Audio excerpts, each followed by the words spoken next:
Looking back to 2025, do you feel the industry made any meaningful progress toward moving coffee pricing closer to a living income for producers, or we are still largely stuck with the same market logic? Well, one point that we really, and I think the sector learned from 24 and 25, is that the living income, it's not only about prices. There are many other gaps that we need to focus on this. This is related of the level of productivity, the yield. This is related to the age of the plantations, what goes to, again, to the lower level of productivity. This in many countries is related to the lack of workers and how much in many countries they need to pay for the people that are able and are willing to work with coffee in the field. And so there are many points that we need to I'm talking here only about points that are directly related to coffee. If we go far from a little bit further from the coffee related,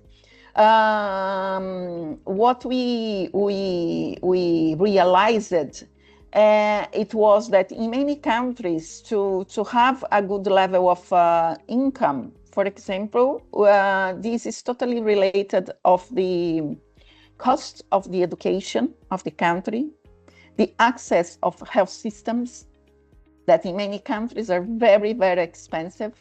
So even if the market can pay the double for the coffee, in many countries, this will not be enough if we don't address the higher productivity, new plantations, new varietals that can be more resilient to climate change.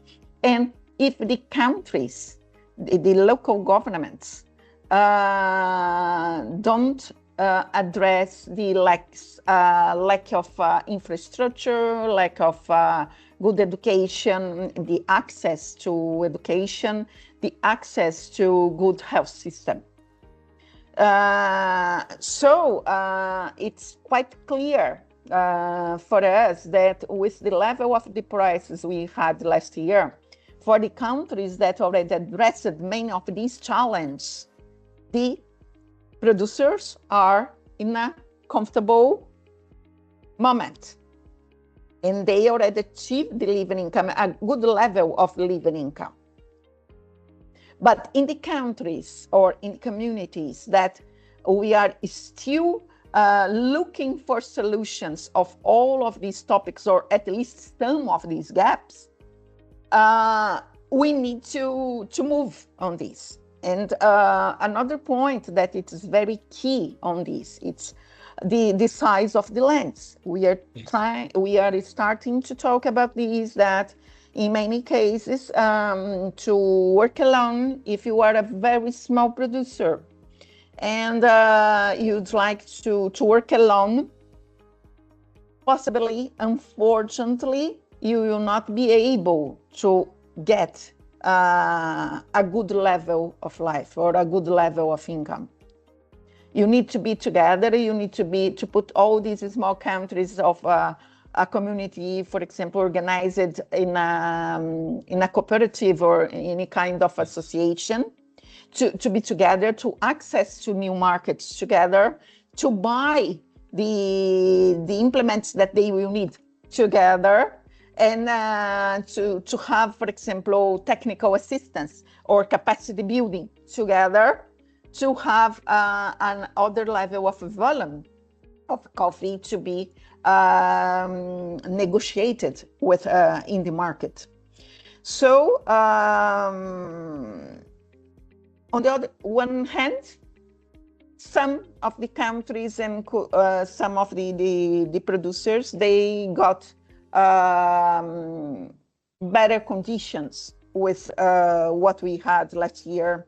During this, in reality, these 2 last years, this it's good. But on the other hand, this situation could show us that we still have a lot of actions and initiatives to study and to put and to move